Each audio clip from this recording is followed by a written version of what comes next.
Okay, so let's begin Well, by davening that the yes. fruit of our learning should help to finally bring home all of the hostages and protect our soldiers and Am Yisrael and all of the innocents, bring a speedy end to our wars, and be an Ilui Neshama for my mother, Shalom Aleichem, Bat Menachem Mendel Rachel. Amen. Right, so we're in the middle of this sugya still, and we were talking about um, Safek Nefashot. Why does the Mishnah repeat the line of Safek Nefashot? And we have a Ma'amar in the name of Rav that says it's to include Safek for not just this Shabbos, but for even another Shabbos. And then we brought a Braita that supported that. And that's what we got up to. The Braita also included a couple of other uh, clauses that talked about other related things, including that when you're Machal Shabbos for someone who's ill, that we do not do that by way of Goyim or Kutiyim, but rather by Gedolei Yisrael.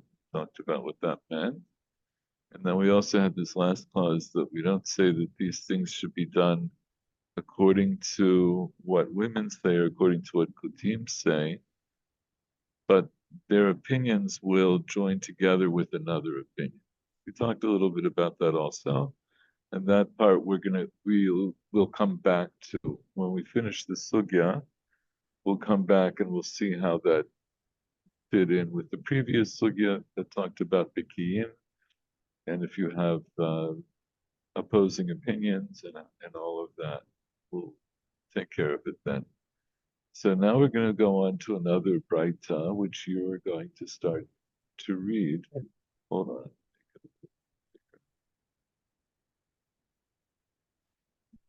Tanu Rabbanan. Go ahead. Tanu Rabbanan, mifakrin bikuach nefesh b'Shabbat, v'hazariz harei zeh meshubach, ve'ein tzarich litol reshut mebeit adin. HaKetzad ra tinuch shenafal liyam, pores b'tzuda uma'alehu, v'hazriz harei zeh meshubach, ve'ein tzarich litol reshut mebeit din, v'af al gav dekat tzayed kivarai. Should I go on? Yeah, just Okay. go ahead and read the whole thing. Ra, Ra'atinok. It's a long Braita, but it's okay. okay. Ra tinuk shenafel lebor oker chulia uma'alehu v'hazariz harizem meshubach ve'ein tzarich l'tol reshut mebeit din af al gav mitkan darga. Ra sheni Allah delet bifnei tinuk shoveret umotzia v'hazariz harizem meshubach ve'ein tzarich litol reshut mebeit adin af al gav dekam mekayven lemit var b'shifei mekabin umasnapsikin mipnei hadeleka b'Shabbat hazariz harezem b'shubach ve'ein tzarich l'tol reshut mebeit din v'af al gav dekam mimakech mikokei. Okay, so that's a lot. Hi, Paul. So we essentially just started. We're continuing in this sugya about pikuach nefesh, and now we're bringing another Braita that deals with issues regarding pikuach nefesh. So Michael, mefakrin pikuach nefesh b'Shabbat. So start to translate this. Okay, so we are we're careful about saving a life on Shabbat. I'm not sure how best to translate it. How do you translate that? That's a good question.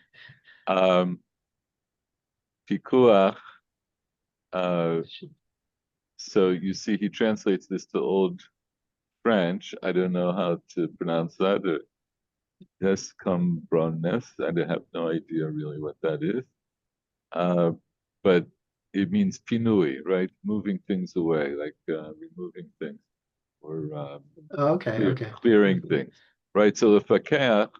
So we saw this in the Mishnah a little bit later on, right? It's in our Mishnah, right? It says the Mishnah says mefakhin et hagal. Okay, So yeah, I the remember. fakeach means really to reveal. We talked about it, right? So mefakhin pikuach nefesh means that we can clear away things for. And pikuach nefesh now becomes a phrase that really means to save a life. It literally means to uncover things to save a, uncovering things to save a life. So mefakrim pikuach nefesh can be more loosely translated as uh, that we can do things that would violate the Shabbat to save a life on Shabbat. V'hazari is harei mishubach. What is that? So, so one that is Zariz is not quick, but quick to respond. This is praiseworthy. Okay, could Um, say someone who's zealous or yeah, is that okay? Yeah, I quick to can't think of one respond. word. Yeah, Um, but quick to respond is good.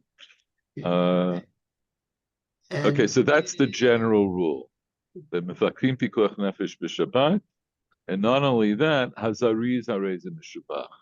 Right, so the more quickly one responds is praiseworthy. Ve'ein tzarich litel reshut mi beit din. and one doesn't need to take permission from the Beit Din. Okay, so that's an interesting phrase, which you'll see, we saw it's repeated in each case, Yeah, in each sample case, it gets repeated. So what would be the idea of going to the Beit Din? Like, why would somebody go to the Beit Din? they don't want to break Shabbat, and so they want to get permission to if to do it if it's okay to do what's necessary to save the life. Right. So you don't have to take permission from Beit Din. The other thing, so the other thing that's interesting, there's a kind of subtext here, which is if if you have another question that's not related to pikuach nefesh, that's not immediate, it means you should go to the Beit Din. And the Gemara elsewhere, I think we talked about this a long time ago, when the Gemara talks about this, the concept of the chatchila and the diavad. The chatchila is a case where you consult the Beit Din. So before you do whatever it is that you think might be problematic, you consult the Beit Din. That's l'chatchila. But diavad is literally means in that you did it.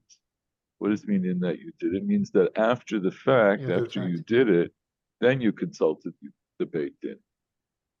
So that's l'chatchila and b'diavad, and you see this concept here that pikuach nefesh is an exceptional case that you don't there even l'chatchila you don't consult the Beit Din. There are Haketzad. such things which are called להצטער על משהו, where you can maybe do things so that usually you wouldn't do. I don't remember. So actually, it also reminds me, that there's like a kein pitgam, right? That people say at least in English, but maybe I'm sure it's translatable in any language. It's better to ask forgiveness than permission. Meaning, if you if you did something questionable, you're not sure if it's a good idea or not, just do it. And then if it's something wrong, you can ask forgiveness. But if you ask permission, you might not have been allowed to do it at all. So that's also the chatchila and b'diavad. It's too late. It's Yeah, so then you can ask forgiveness. I don't know if you've ever heard that. Okay, so Haketzad. So Michael, why don't you continue? So how is this? What is the case again? If one sees a child that fell into the sea, one spreads out a mitzudah, like a trap, and bring him up, or a net, and Yeah, it bring would be him a up, net. a net, Mhm. and bring him up, and one who is boy, I can't think of the words. Cerise, one Zealous. is We'll zealous. say Okay, zealous. zealous. Um, is praiseworthy, and and you don't need to get permission from the Beit Din, even though that this is trapping in I think kivare is like a pond, a fish pond. So kvare would be, even though you're trapping fish, kvare is another word for fish. Oh, okay. Right. So in other words, so what's the case here? Explain the case. So the case is if you see a child that falls into the sea and there's I guess a risk of the child drowning, that you could take a net and rescue him with that, even though that's taking that net is similar to catching fish, which would be not be It's allowed on not Shabbat. similar to Afal Gavdi Katsayid Kvare. Even though, Even though you're catching oh, fish. so there's a possibility of catching fish while you're saving the child. Is that the idea? Exactly. In Okay. other words, so you might think, I have to save the kid, but if I use a net, so Um, maybe some fish are going to come into the net without you going out of your way to do that. Maybe you'll trap some fish. So it doesn't matter. Afagav the katzayid kavare. Even though you're going to end up trapping fish, or you may end up trapping fish, nonetheless, you do that. So this is adding now another detail that we didn't get from the headline, from the beginning of the Breita. Breita just said, Hazariza reis and Mishubach, ve'en tzarich litol reshut mibeit din. But now we find out that even if you're going to end up doing some malacha on Shabbat, because trapping fish on Shabbat is a malacha d'oraita. You're not allowed to trap animals on Shabbat. So this is already a chidush. All right, so that's the first case. Paul, why don't you do the next? I do the next case. Ra'at tinok shenafal lebor. התינוק שנפל לבור, עוקר חוליה ומעלהו. והזריז הרי זה משובח, ואין צריך ליטול רשות מבית דין, אף על גב דין מתקן דרגה. Okay, so what's this case? Ra'at tinok Yes, shenafal if you lebor. see a child which falls into the pit, Into a pit. Yeah, it falls into a pit. So oker chulya umalehu. So what's a chulya? The chulya. It's like a something in the leather. You take this, but I don't know how you can how this would help. So Okay, the chulya here is actually the dirt that you would dig. So the scene here is there's a hole in the ground, and the child fell into the hole in the ground. There's no yes. easy way for you to get down. So the easiest way for you to get down on the spot is you'll take a shovel and you dig out some of the dirt on the side, and you make like a step, and you may have to do it a few times, like you make steps down so that you can get into the pit and get out. So chulia. So the chulya is If you have a ladder, this I don't but know. it's not you're not, it's not a They are called ladder. chuliot. This I don't know how you call them in English. No, I know what you're talking about. You're talking about a kind of a rope ladder that you would then the chulyot would be. The chulya is also Yes, what do you call them in the spine? The parts of the spine, vertebrae. vertebrae. vertebra. Yes, Vertebra. right. So hold on, just stay with me. Right. So chuya means like, yeah, it would be like a piece of something. So you might think you're, but here what it means is the chuya is dirt Does that it come from chol? From chol? no. Hold But on a you second. say you are digging it out, so maybe you are digging it out as if it were chol or something like this. I'm not sure. Do you hear me? Hello? Okay. Okay. Okay. 1 second. Sorry about that.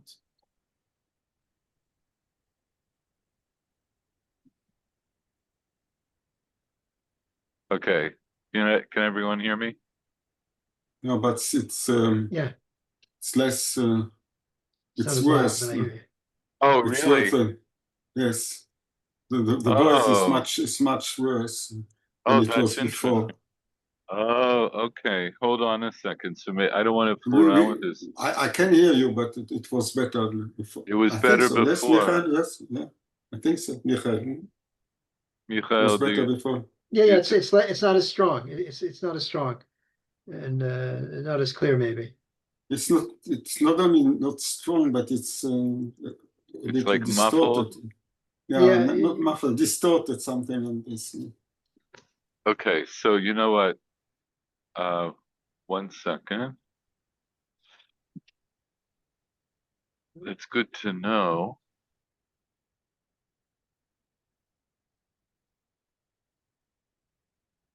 Is that better? It was clearer before. It was clear in the beginning. What about now? Yeah. Did that get it? Is it better now? Now it's okay, but you have to increase a little the volume.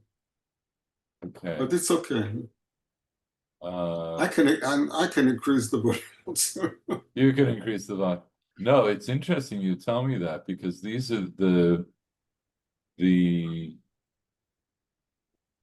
the headset. It's the same.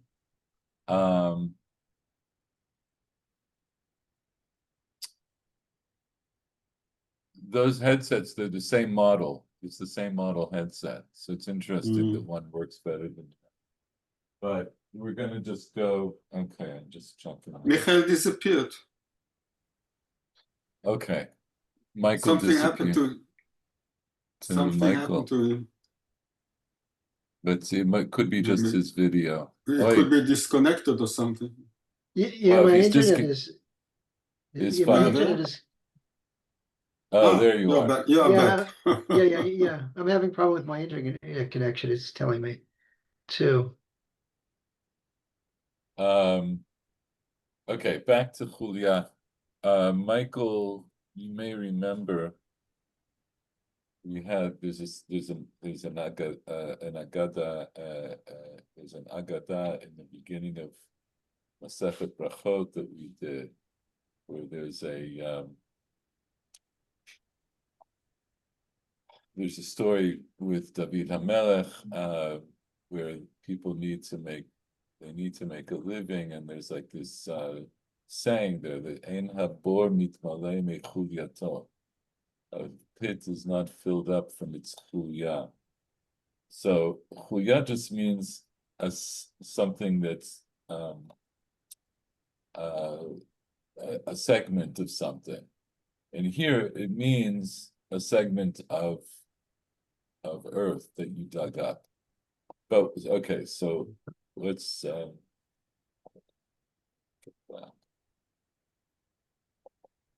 so what it means here is, okay, you saw a child fall into a pit. So the pit is like straight down. You can't reach the child just by lowering your hand. And maybe the only way you can get to the child quickly is you start to dig on the side of the pit. So you make like a little, you make like a step. The chulya is the part of the part of the earth that you dig out. That's the chulya. So you're oker chulya, you uproot some of the earth, and then uma'alehu, and then you bring up the child. So it means that you may have to Yes. dig down into the pit in order for you to be able to reach the child and then also get yourself back out. So you're not allowed to dig into the ground on Shabbat, but nonetheless, so As a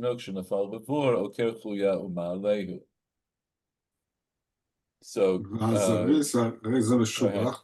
but if you do it quickly, then it's the quicker you do it, the better it is. Okay. ואין צריך, and you don't have to ask to get permission of the Beit Din. Although, Avagav, even though. yes, although what you, it's probably one of the malachot which you are not allowed to do, but Okay, so darga, what's a darga? It's a step. A step. Afagav dimitaken darga, even though you're making a step. A step, yeah. Mm-hmm. In other words, which is forbidden, which is one of the melachot. Yeah, so first of all, digging is asur, but also what you're doing is now you've also improved the you are building something. It's not the Yisur of Biniyah, but it's similar to that idea. In other words, because if you're making a step or steps down into the pit, so then you're improving the pit. Now you're making the pit itself accessible. So that's a tikkun. You're doing something, that you can benefit from on Shabbat, So even after Shabbat. You are improving the pit, something like this. Essentially, yeah. Essentially, you're improving the pit. So this one, in the first instance with the kid who fell into the sea, so you take him out with a net, even though you may catch fish at the same time. Here, you're allowed to make steps down into the pit, even though you have in fact made steps. Right? So we're going up, as it were, in terms of the outcome. In other words, both of these things, catching the fish or making the step, those are not your intended outcomes. In each case, what's your intended outcome? To save the child. To save the child. Yeah. So in the first case, even though it might happen, you can still do it. In the second case, even though for sure it will happen, the whole way you're going to save the child is by making steps into the pit. Then afal you're still allowed to do it. Not only are you allowed to do it, you have to do it. You should be zariz and do it, and you don't have to do it quickly. Yes. Okay, so now Michael Schwartz, let's go back to you. Ra'ash shenina alad deret. If one sees that a door is locked in front of a child, one can break it and take out the child. And being zealous is praiseworthy, and you don't need to take permission from the Beit Din, even though that this is your intent is to break. Not sure what bishifi. Okay, but shife. So shife is not a common word. So Rashi gives two perushim. Lemitbara means to break it, like you said, right? It's the same word. That's the same as shavar, right? Shavar. So it's tab in Aramaic. It's tabar instead of shavar, or tibar instead of shavar. So what is shife? Rashi says nesarim shetzarich lahem. You're making boards that you need, in other words, that you can use. Or lishnachrina, or else another interpretation is shife kismin lahadlaka. You're making little sticks or kindling that you Yeah. can use for lighting a fire. So what's the point? And the word shife comes from the same root as the shayef. The shayef means to make smooth, like when you smooth wood, right? You're mishayef. So it's this idea. So what's the idea? That the person who's breaking down the door, afagav to come mikavein or mitvin lemitbar b'shife, even though he had intent to break it into shife. So what's happening? Put it all together. What happened? So a kid fell in. A kid got into a room. The door was locked from the inside, and now you want to save the kid from being alone in the room. So you can break down the door, presumably with like an axe or a saw or something like that. That even though when you're breaking the door, however it is that you're breaking the door, you're breaking it in such a way where you have intention. Your intention is going to be, on the one hand, you're ruining the door, but you think, I'll break it in a particular way so that I can use the pieces later.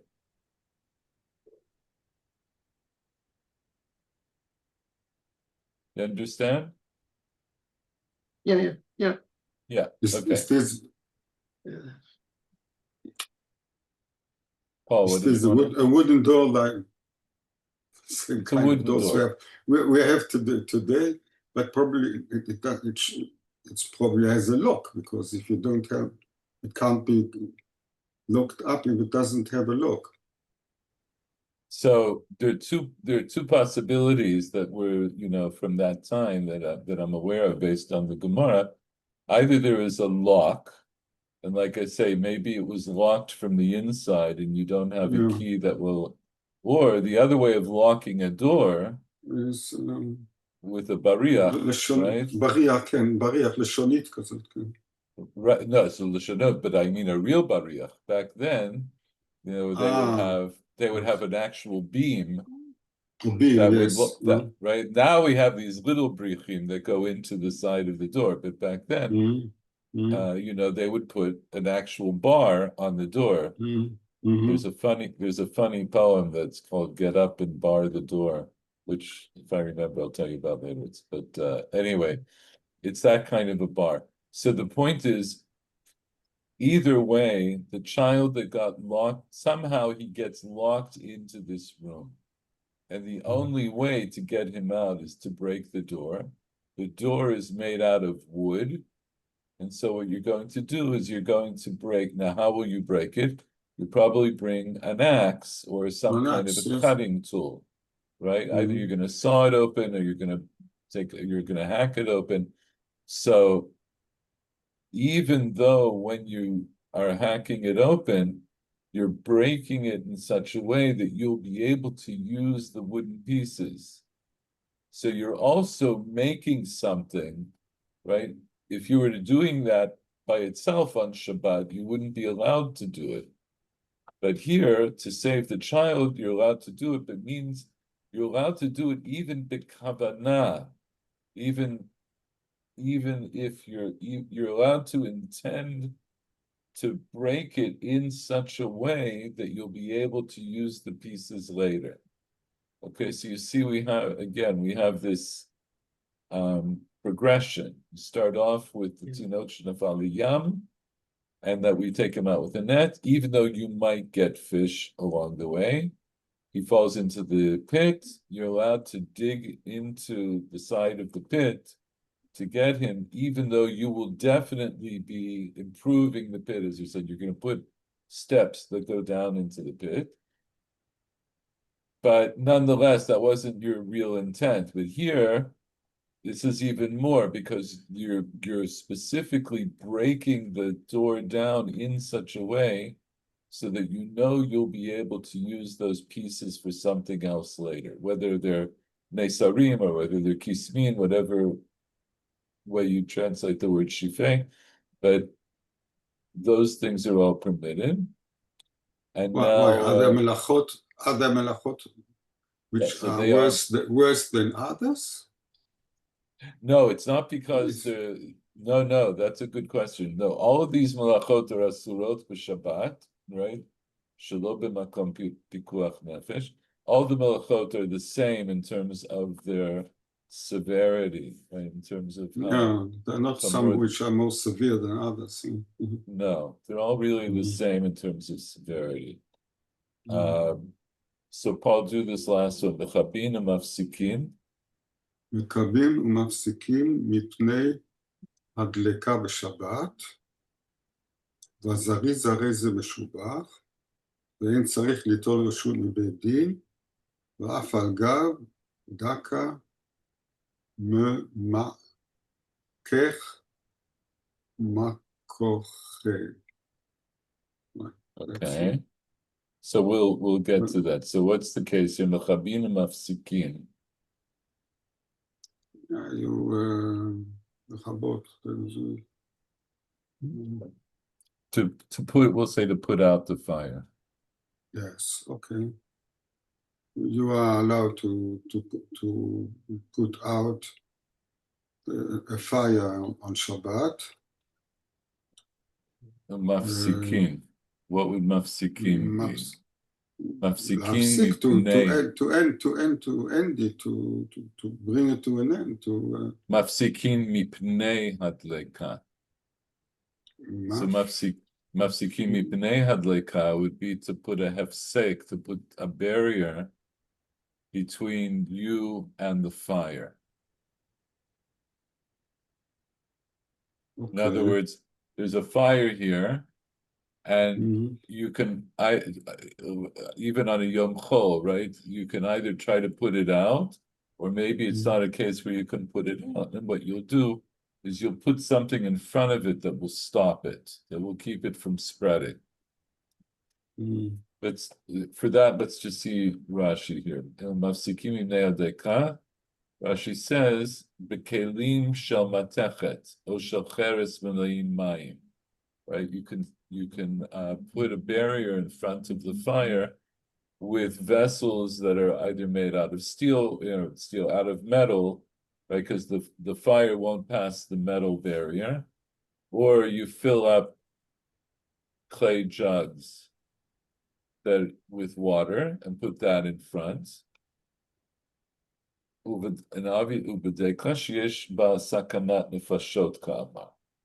Talking obviously about a fire where there's a case of where we're worried that somebody might die if the fire isn't stopped or put out. Okay. Paul, you're still with us? Still here? Okay. And so where are we? Yes, ואף על גב דקה So I don't expect that you know what that means.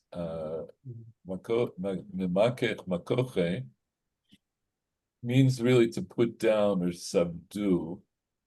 But Rashi explains this also. Here, read Rashi. משפיל ומציע הגחלים לצנות עליהם לערב.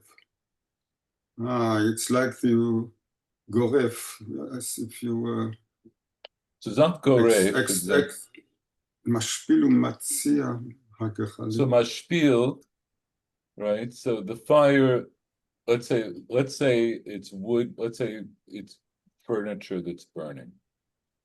Let's just say. So the wooden furniture is burning, and maybe when you're trying to stop the fire, maybe what you're going to do is maybe also take a shovel or something like that, and you'll beat it down to try to lower the fire down to the floor. So that's the mashpil. Umatzia hagechalim, and then you spread out the coals. So what's the idea? At that point, maybe there's no longer flames. You get it to a point where what's left is just coals, just the gechalim.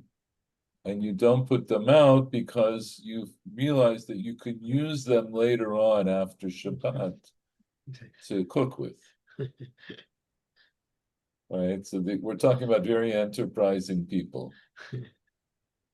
So, but again, it's another example where the way you put out the fire, you're certainly allowed, or you even must put out the fire if there's some fear that someone will get harmed, that somebody could die. Because otherwise you're not allowed to put out a fire on Shabbat. Right? If there's a fire where there's not really a fear that someone's going to die, you're not allowed to put it out on Shabbat. And that's dealt with in the Mishnah in Shabbat. But here it's talking about where there's some kind of immediate danger that people could die. So in that case, you can do that, but it also, again, it gives, there's a secondary thing that's accomplished by the way you put out or stop the fire. In this case, it's that it's going to yield useful coals for later on. So, okay, so that's the Breita. So the Breita brings all of these cases. So what do we have? The Tinok Shenafal Yam. We have the Tinok Shenafal Bor. We have the Tinok that gets locked into a room, and then we have a fire. So these are all cases, and it's interesting. So we pointed out that there's a kind of progression in terms of the results. So we get these things from the Breita. We get this. The Breita emphasizes, first of all, that you violate Shabbat to save someone's life on Shabbat. We also say Hazari Zarez Mishubach, right? The more zealous you are, that's more praiseworthy. And you don't have to ask permission from Beit Din to do it. And then each case gives us a case where, aside from the main task, which is to save somebody's life, you also accomplished something else. Either you may have accomplished something else, or you accomplished something else which otherwise would be asur on Shabbat, but you're allowed to do it, and you're allowed to do that even if you intend for that secondary result. You have intent for the secondary result. So this is important because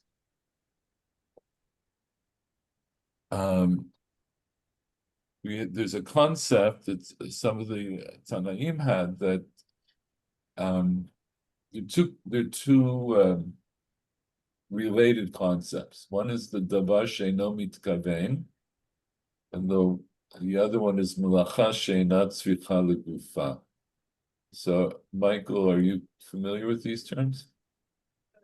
Yeah, I think roughly it means that in the first case that there was a result that you didn't want, and then in the second case that it's a result that is not helpful, is not useful. Is that correct? I'm not sure about No, that. not exactly. So the davar she'eino mitkaven, which applies even outside of Shabbat, is exactly this kind of a case where you're doing X, you're intending to do and accomplish X, but Y happens along the way. Y happens also either along the way or as a result of what you're trying to do with X. So I'll give you a completely different example, which I had from personal experience a long time ago when I was still living in Boston. There was a fire at a shul near Boston, and the Sifrei Torah, which were saved by the firemen, but until they saved them, they had been exposed to extremely high heat. So they didn't burn. It's not easy actually to burn a Sefer Torah because it's animal skin.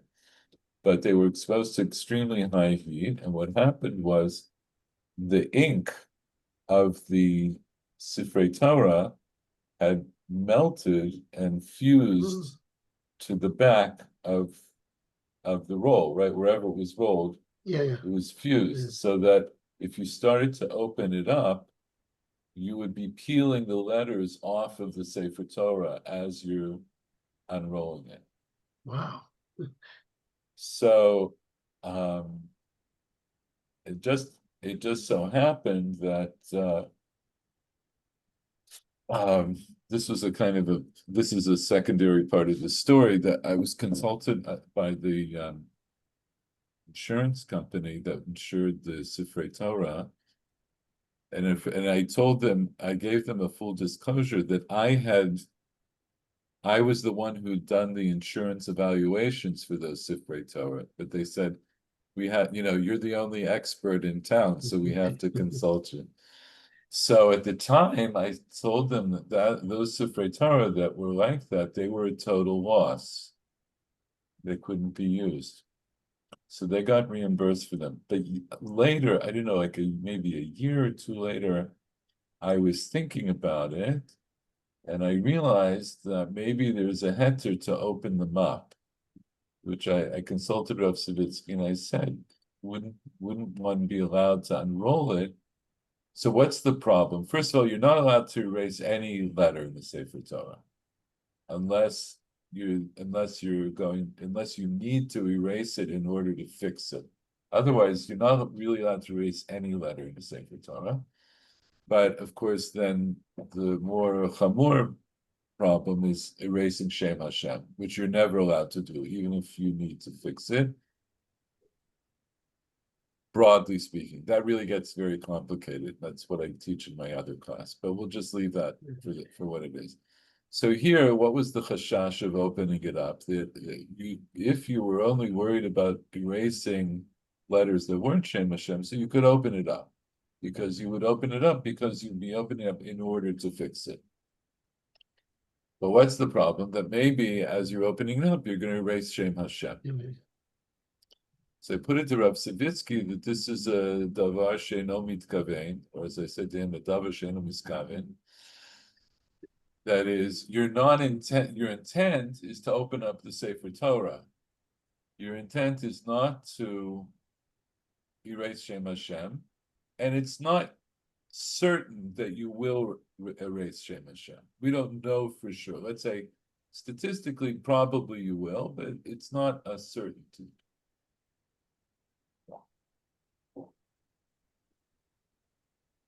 So I said to him, since it's a davar she'eno mitkaven, shouldn't we be able to unroll it? So he said, yes. He said, you can do that. But he said, you should get somebody to unroll it who's not aware of what the problem is. So for them, it's really a davar she'eno mitkaven. The other classic example that everybody knows, Bizman Hazeh, is, you turn off your refrigerator light before Shabbos. That's also, what's the problem? You open up your refrigerator and the light goes on automatically. Yeah. So that's a davar she'eno mitkaven. So why isn't it mutar? Your intent is to take something out of the refrigerator. Your intention isn't to turn on the light. So why do we say you have to turn the light off before Shabbat? So Michael, you know the answer to this? If you can prevent from doing it, shouldn't you do that act to prevent it? I don't know. So the difference here, as opposed to the example I gave you from the Sefer Torah, is every single time you open the refrigerator, it will happen. So even though you don't intend it, it falls into a category of the term that we use for it is psik reisha. What does psik reisha mean? So the Gemara explains elsewhere in Shabbos.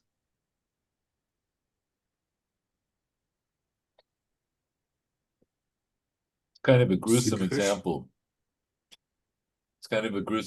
So what is psik reisha? The original psik reisha, the example that's brought in the Gemara, is you want to cut off the head of a chicken to give to your child to play with. So I say it's a bit of a gruesome example, but that's your intent It's is a plastic. It's a plastic chicken. no, it's a real live chicken. It's a real live chicken, and you want, your kid is nudging you, and you want to give him something to play with. So you say, oh, he wants to play with the head of the chicken. I'll give him the head of the chicken. So you want it, but it's Shabbos. So you could say, I can cut the head off the chicken and give it to him to play. Why? Because my intention isn't to kill the chicken. My intention is to give something to my kid to play with. And that's mutar. But what's not mutar? You're not allowed to shech the chicken on Shabbos. So the Gemara says that's never going to be mutar because, and then it says the famous line, psik reisha velo yamut. You're going to cut its head off and it won't die. In other words, every single time you cut off the head, the chicken's going to die. So even though it's a davar she'eino mitkaven, even though you're not doing it because you're not doing it in order to kill the chicken, but killing the chicken is a necessary step for you to be able to get the head of the chicken. So this term psikresha, It's by the way. It's by the way. it's by the way, but since it happens every time, you're not allowed to do it. So, in other words, when is a davar she'eino mitkaven mutar? According to the posting, hold that it's mutar. It's mutar when the thing that's not mitkaven, the thing that you're not intending to do, may or may not happen. Doesn't necessarily happen. So that's the case that I brought you with the Sefer Torah, where the chashash was, Michael Werner, thanks for joining us, and I know you missed the first part of this, but it'll sink in, hopefully. Maybe you'll get a chance to listen to the video or the audio later.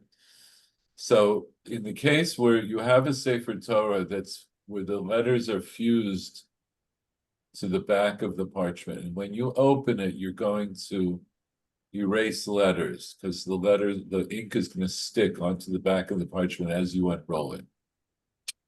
So there, the chashash is that you might erase Shem Hashem, but you won't necessarily erase Shem Hashem. It could be that all the Shemot where, the places where there's Shemot Hashem are not fused to the back, and so you'll be okay.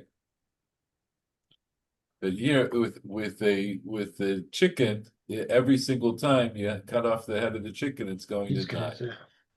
Okay, so it's the same thing with your refrigerator on Shabbat. When you open the refrigerator door, if you didn't somehow remove the light or stop the light from turning on every time you open the door, the light will go on. So even though it's a davar she'eino mitkaven, you're not intending to turn on the light, that's not why you're opening the refrigerator. But since it happens every time, then you're not allowed to do it. And that's why we have Shabbat mode on the new refrigerators, right? Or in this refrigerator here, I just unscrewed the light bulb before Shabbat. So why am I telling you this? And then, I'm going to leave the Malacha She'eino Tzricha L'Gufa. It's a similar concept. It's not as, we don't have to go through it here, but what's interesting here, so here in the Braita, this is what's happening. Every single case brings a davar she'eino mitkaven. It starts off with the davar she'eino mitkaven. So what happens? You saw a child fall into the sea, so on Shabbat, and so you take a net and you bring him up, even though you may catch fish at the same time. And then each subsequent one, like in the next one, is Tinok that falls into the pit. So you're allowed to dig steps down to get him. You're going to end up digging the chulyot, and you will end up being metaken dargo. You'll make steps. So there, even though again your kavanah is to save the child, but so even though you know that in order to do it, you're going to make steps, nonetheless, you're allowed to do it on Shabbat. And then this one, the mitbar shife, right? The child who gets locked inside of a room, you can break down the door, and you can purposely intend to break the door in such a way that you'll be able to use the pieces later. So in other words, now you understand these are all big chidushim, right? These are things that are not obvious that you would be allowed to do, but it means that even in that case where you could say, where the child, let's say, is in the room and you have to break down the door, you might say that the din is going to be that you can only break down the door if you destroy the door, if you make the door unusable. But the Braita says, no, even if you intend to use the pieces later. And then similar to that is the last case where a fire breaks out and you can either put out the fire or you can you can stop the fire, and you can stop it in such a way that you can use the coals later after Shabbos. In other words, you're allowed to do it in that way specifically. So this is all of these in this sense are big chidushim, because they say even though normally davar she'eino mitkavein, to davar she'eino mitkavein, the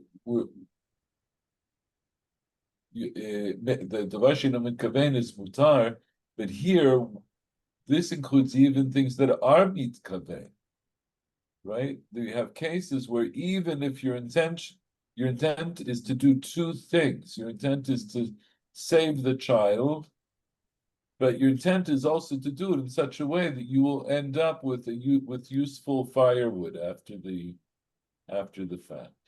So that's part of the chidush of this Braita. So then beyond that,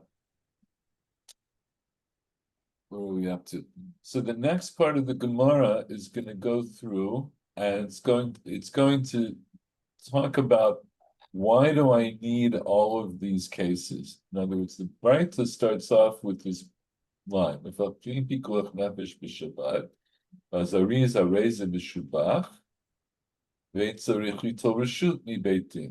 So you do what you need to do to save someone's life on Shabbat. The zealous person is praiseworthy, and you don't need to take permission from Beit Din to find out if you're allowed to break Shabbat to save someone's life. So why do I need all of these examples? And why don't I just bring one example? Okay, so that's the subject of the next part of the Gemara, and let's at least read through this and see how we get. That'll get to the end of the sheets that I sent you. So Michael Werner, since you just came, and I hope I did, what I said now was a kind of a very quick overview of the Braita, but why don't you read and we'll put it together. Utsricha. Utsricha, dai ish, dai ish, moinan yam, mishuv de adach hachi vehachi azel le, aval bor teka yatev emad la. Tzarich. Actually, you know what? Let's stop there because each one of these is going to be a little bit difficult. So let's stop there. So tzricha, what does tzricha mean? And it is needed. Okay, so what does it mean it's needed? I'm assuming sort of this particular example. Yes, so this is a common form in the Gemara, where either a Mishnah or a Braita brings more than one example of a particular halacha. So the question is always going to be, why do I need more than one example? So here we had 4 examples.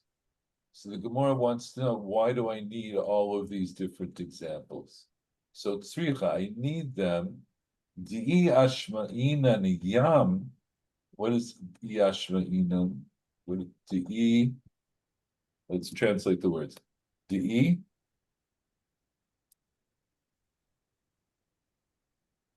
Michael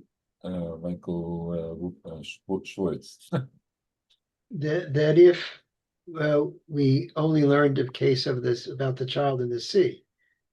Yes, I ashma'ina yam. So if we learned about Yam, which is the first case, the child who falls into the sea, Mishum, now this is tough language, so I'm just gonna take up. Mishum da'ada hachi v'hachi. So hachi in Aramaic just means kach, and adahachi would mean mishum she al kach v'al kach azal le al kach v'al kach halach lo. In other words, al kach, it's another way of saying in the meantime, because in the meantime azal le, he will go. Who will go?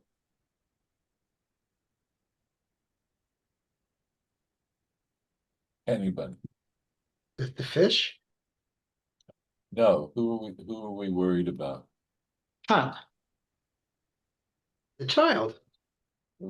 About the child, right? So I need all of these cases. So I need, if I only learned the case of Yab, if I only learned the case of the child that fell into the sea.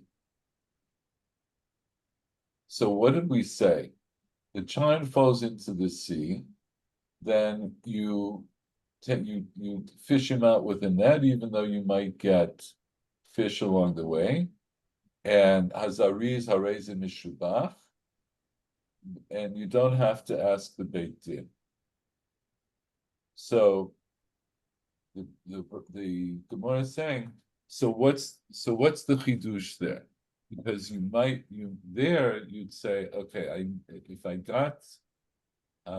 if I only learned the case of Yam, I'd say, of course, if a child falls into the sea, then what? Michael Schwartz, you finished the sentence. Yeah, because if the child falls into the sea, the child's gone. You have to do it right away.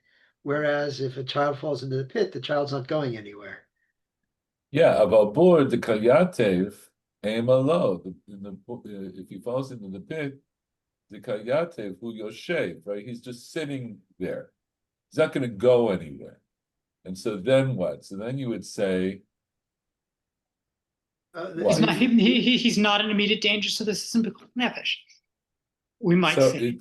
it might be pikuach nefesh, but not in an immediate sense, right? In other words, you might. What's the point that you won't be? You would think that I'm not going to be mechalel Shabbat to save this person's life because I can wait a few hours and save their life. So mishum da'adahachi azel, right? So if I had only learned the case of the child falling into the sea, because there, why am I allowed to be mechal Shabbos without consulting a Beit Din and to do it immediately? Because if I don't do it right away, the kid will go. Right? The kid will be lost. The kid is going to die. But if the kid fell into a pit, he's just sitting there. So I'll say no, Ema. I'll say no, I'm not allowed to be Mechalel Shabbat. Maybe I have to stay by the pit. Maybe I have to make sure that he's okay until the end of Shabbos. So, but nonetheless, the Breita says, it brings me the case of the child who fell into the pit. Tzricha. So tzricha. It started off with the phrase tzricha. In other words, I need all of the cases. So I'm going to look at the first two cases. I'll say, if I only learned the first case, I wouldn't necessarily have known the second case. So tzricha. So I do need the second case, because the second case tells me, even when there's not an immediate threat to the child's life, but there is nonetheless some kind of threat to the child's life, you're allowed to break Shabbos right then to save the life. So what's the next one? Bor. Michael Werner, Bor. And so if we learn from the boar, or what we learn, or because The kami be'it. I'm not sure you'll know what that means. no, I don't. Okay, Michael Schwartz, you know what that would be? Be'it. No, no. All right, it means he would be afraid.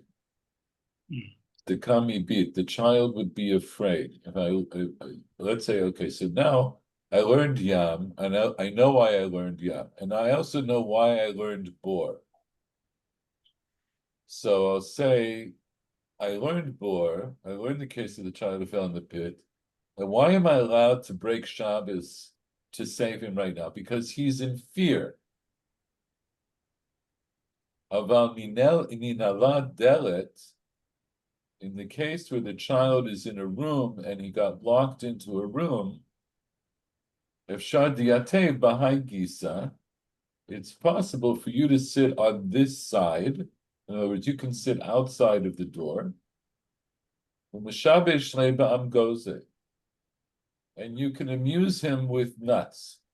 That's literally more or less what it means. You amuse him, or you're making sounds, or you're doing something to distract him so that he will not be frightened. And so, in principle, you should be able to sit there all day and do that until the end of Shabbos. But nonetheless, tzricha. Nonetheless, the Brighton teaches us the case of the Ninala Deret, the door became locked. And you could break down the door right now, even if the child at that moment is not in deep-seated fear. Tzricha. So then what do I need to learn the case of when a fire breaks out that you can put it out or block it? Why do I need to learn that?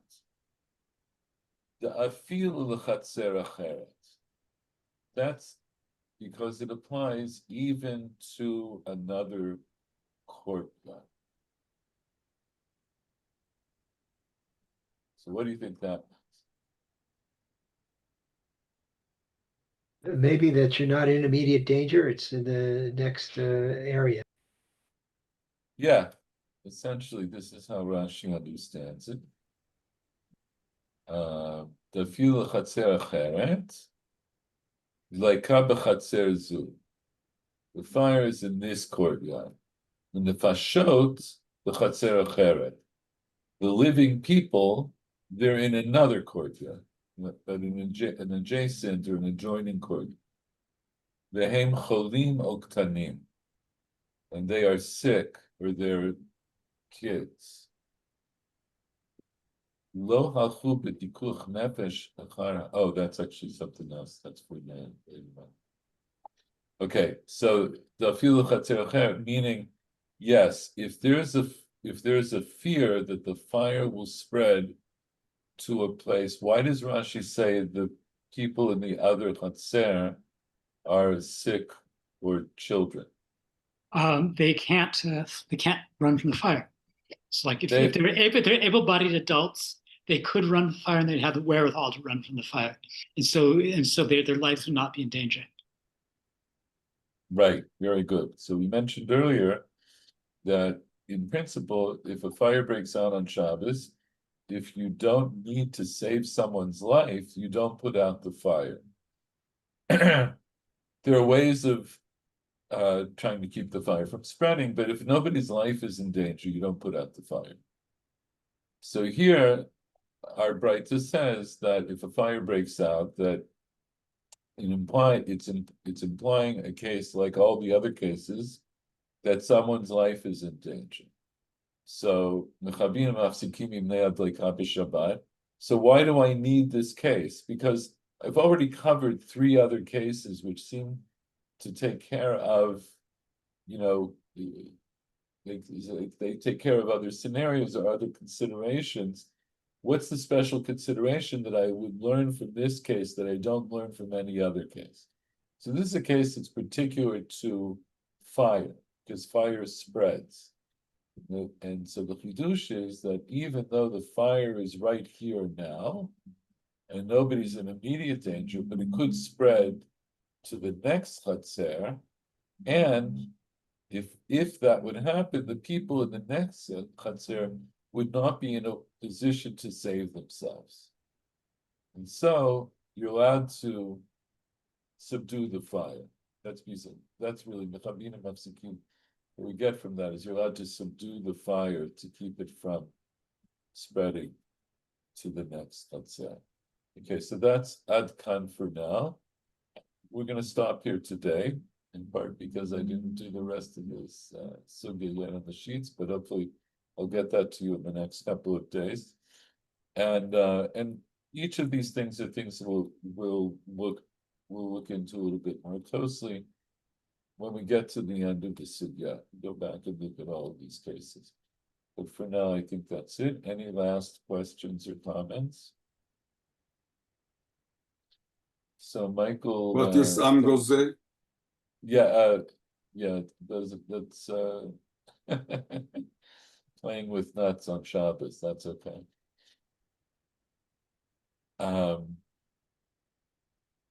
Michael, titchadesh on your shirin. Oh, yes. Meh.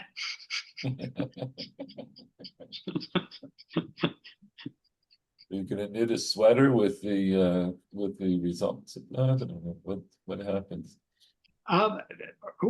Maybe it'll just be like it'll be sort of like a clone. As your DNA. Exactly. So, okay. So, Bezrat Hashem, I'll see you all next week. And in the Bye-bye. meantime, have a good rest of your week. Bye-bye. Thanks, good night. Good night.